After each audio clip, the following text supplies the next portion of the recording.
Salve Maria, eu sou o Padre Jean Paulo Ruzzi, pároco da Paróquia de Todos os Santos, da Diocese de Campo Limpo e Embu das Artes. Seja muito bem-vindo ao meu canal.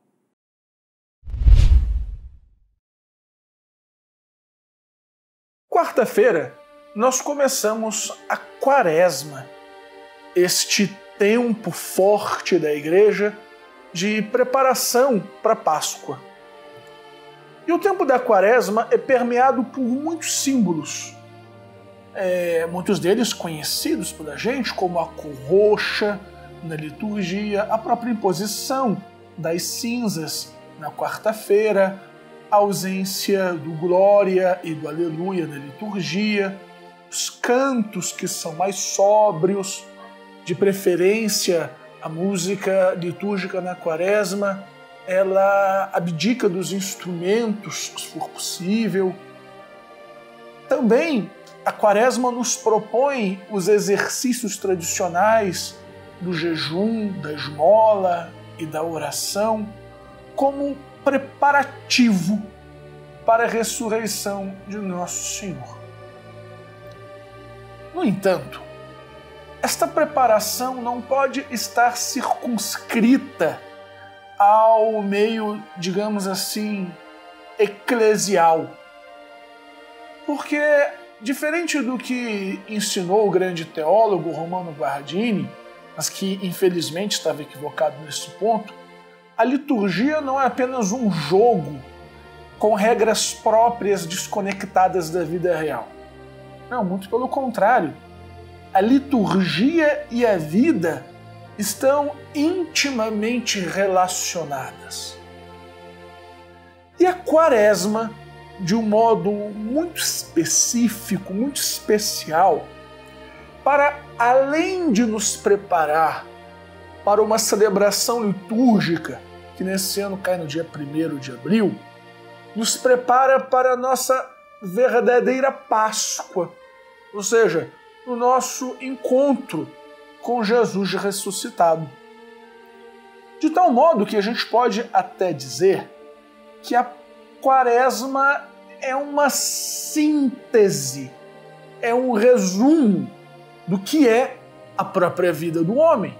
Ou seja, os dias, o tempo que Deus nos concede, que Deus nos confere para nos prepararmos para o nosso encontro com Deus, amor, com Deus eterno, com Deus Pai, que nos espera no céu.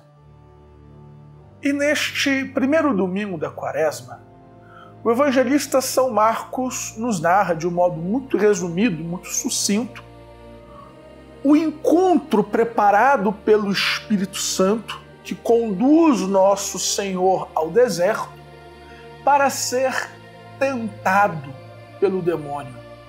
Nosso Senhor, neste domingo, confronta o antigo adversário, a serpente, o inimigo de Deus e do gênero humano.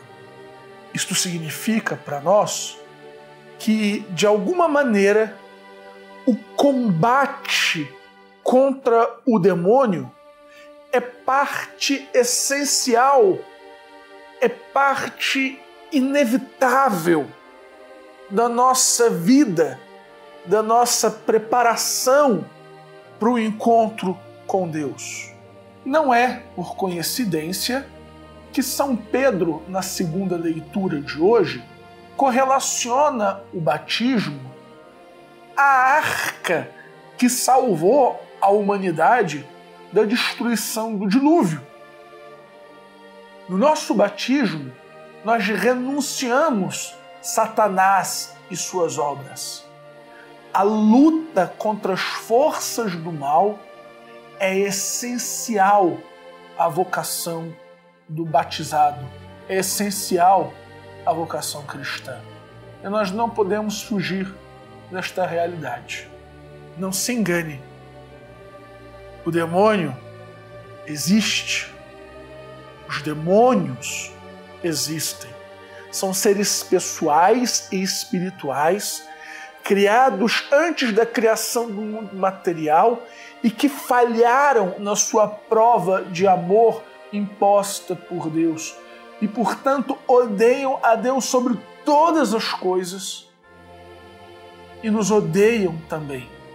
Querem que nós falhemos na nossa prova de amor e nos danemos e nos condenemos, assim como eles se danaram e se condenaram por terem se recusado a amar a Deus. Os demônios não são uma fantasia, uma fábula, um símbolo, contos da carochinha, frutos de uma igreja medieval, como as pessoas dizem por aí. Os demônios existem e, como diz São Pedro em sua carta, o demônio é como um leão rugindo, buscando a quem devorar.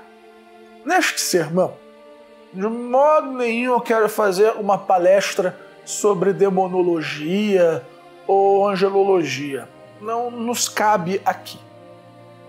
Eu gostaria simplesmente de desmascarar, de demonstrar de um modo muito simples como o demônio atua na sua batalha para nos perder e quais as armas que a igreja nos oferece para vencermos esta luta contra o mal.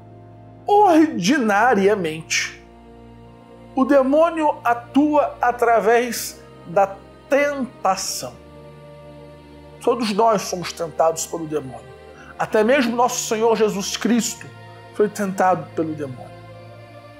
E a tentação consiste numa influência sutil, numa sugestão sutil que o demônio nos coloca, seja através de ideias, de pensamentos, de imagens, de propostas que têm como objetivo final nos conduzir ao pecado, nos levar ao afastamento de Deus nosso Senhor.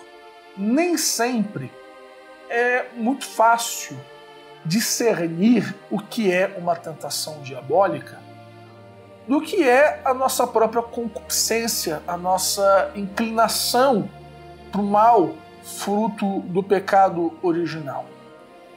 Mas a verdade é que isso não faz grande diferença no combate espiritual, porque as armas para vencer a tentação de origem demoníaca e de origem diabólica, como para vencer a nossa concupiscência, são exatamente as mesmas.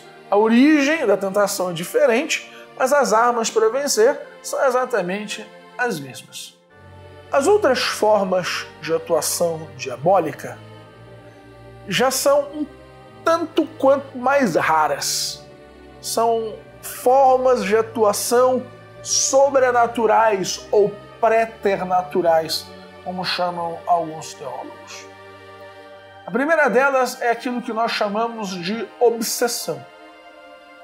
E a obsessão é uma forma de tentação mais hostil, mais escancarada, onde a presença diabólica é facilmente detectada. Seja porque os pensamentos pecaminosos são muito mais fortes, muito mais intensos, seja porque o demônio se manifesta através de ilusões, através de cheiros, através de sons, e tem por objetivo destabilizar as pessoas, fazer com que as pessoas se desesperem e muitas vezes acabem procurando como remédio o próprio demônio, através do ocultismo, do espiritismo, de práticas esotéricas. Normalmente, ou com certa frequência, a obsessão é um passo anterior à possessão diabólica. E a possessão diabólica é quando o demônio toma conta do corpo, das faculdades físicas e motoras de um indivíduo. A possessão é algo realmente raro, mas muito triste. Normalmente destrói a vida do possesso e das pessoas que estão à sua volta. Eu mesmo já me enfrentei algumas vezes com casos de obsessão e de possessão. Acredita em mim, não são coisas de filme. Uma realidade muito triste, muito dura para quem enfrenta. E a última forma de atuação, digamos assim, sobrenatural do demônio para tentar nos fazer perder é aquilo que se chama de infestação. Ou seja, é quando o demônio, ao invés de atuar diretamente sobre a vida de uma pessoa, ele busca atuar sobre um objeto, sobre algum lugar, ou até mesmo sobre animais, como nós vimos no Evangelho, quando nosso Senhor expulsa o demônio de um possesso e os demônios se alojam numa vara de porcos, que acabam até se atirando ao mar. Pessoalmente, eu nunca vi um caso de infestação, espero nunca ver, mas essas coisas, repito, existem. Mas não tenha medo. Normalmente, o demônio atua de uma maneira tão agressiva somente na vida das pessoas que se aproximam do demônio.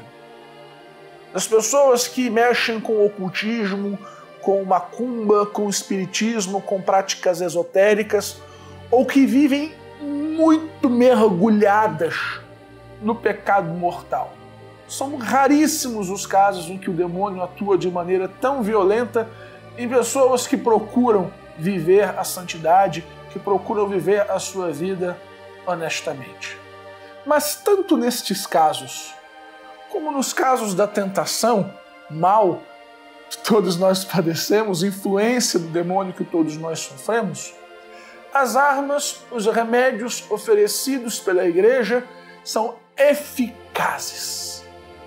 E estas armas e estes remédios são justamente os exercícios quaresmais aplicados não apenas por um punhado de dias da nossa vida, mas em toda a nossa vida, a nossa ação cotidiana. A primeira arma para derrotar o demônio é a oração. O demônio simplesmente não resiste à oração.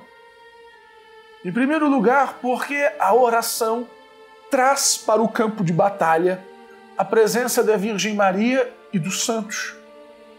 Quando nós rezamos o terço, tenha confiança, a Virgem Maria está do nosso lado. Quando nós invocamos a proteção dos santos, os santos realmente nos escutam. Quando nós invocamos o nosso anjo da guarda, ele se arma para nos defender e ataca ferozmente o demônio. Quando nós invocamos os arcanjos, especialmente São Miguel, ele trava um combate terrível e vence o demônio. Além disso, a oração nos aproxima do coração de Deus. A oração aumenta a nossa intimidade com o nosso Senhor. A oração faz com que o nosso coração e o coração de Deus se fundam, de modo que Deus, que já habita em nós, viva plenamente em nós. Como dizia São Paulo, já não sou eu que vivo, mas é Deus que vive em mim. A oração tem este poder de fazer Cristo transparecer em nós. De um modo muito especial, a oração do Santo Terço é uma arma eficaz no combate contra o demônio. Deus, nosso Senhor, permitiu que a oração do terço e a devoção ao Imaculado Coração de Maria fossem as armas definitivas no combate contra o mal nestes últimos tempos que nós estamos já vivendo. O segundo grande meio que a Igreja nos oferece no combate espiritual é o jejum, é a abstinência. Isto porque o jejum e a abstinência, se de um lado aparentemente enfraquece o nosso corpo, de outro realmente fortalece o nosso espírito. Afinal de contas, se eu sou capaz de renunciar a um prazer, a um gosto que é lícito, eu também sou capaz de renunciar àquilo que é ilícito, que é pecaminoso. E o contrário também é verdadeiro. Se eu não sou capaz de renunciar a uma Coca-Cola, como é que eu vou ser capaz de renunciar a uma mulher bonita? Ou no caso das mulheres, a um rapaz bonito que se aproxima com alguma proposta indecorosa? Se eu não sou capaz de renunciar a um bifinho na sexta-feira, como eu vou ser capaz de renunciar a uma oportunidade de ganhos ilícitos quando se nos apresentam? E além disso, mais até do que isso, o sacrifício do jejum, o sacrifício da abstinência, nos unem ao sacrifício de nosso Senhor Jesus Cristo, nos unem à cruz de Cristo. E foi na cruz que o demônio foi derrotado e, portanto, ele tem verdadeiro pavor da cruz. Quando eu me uno ao crucificado, eu espanto, eu causo verdadeiro frisson entre os demônios. O demônio não resiste a uma alma penitente. O terceiro e último meio que a igreja nos oferece nesse combate espiritual é a esmola, ou seja, a caridade. Nós sabemos que um único ato de caridade é capaz de eliminar uma multidão de pecados. O amor nos faz parecidos com Deus. O amor faz visível, luminosa a presença de Deus no mundo. E o demônio simplesmente não suporta a presença de Deus. O demônio simplesmente não suporta o amor, porque o demônio é praticamente puro ódio. E é só o amor que, no fim das contas, vence o ódio. Portanto, não tenha medo de lutar contra as forças do mal. É parte da tua vida, é parte da tua missão. Não pense que se esquivando do combate espiritual, o demônio lhe deixará em paz. De maneira nenhuma. Se você se recusa a lutar contra o demônio já ganha por WO. Utilize-se das armas da igreja. Não tenha medo de ser santo. Não tenha medo de ganhar as graças especiais desta quaresma. Não tenha medo de viver a tua vida como uma grande quaresma, como um grande combate. Porque o prêmio do céu já está garantido para você que luta, para você que usa as armas da igreja.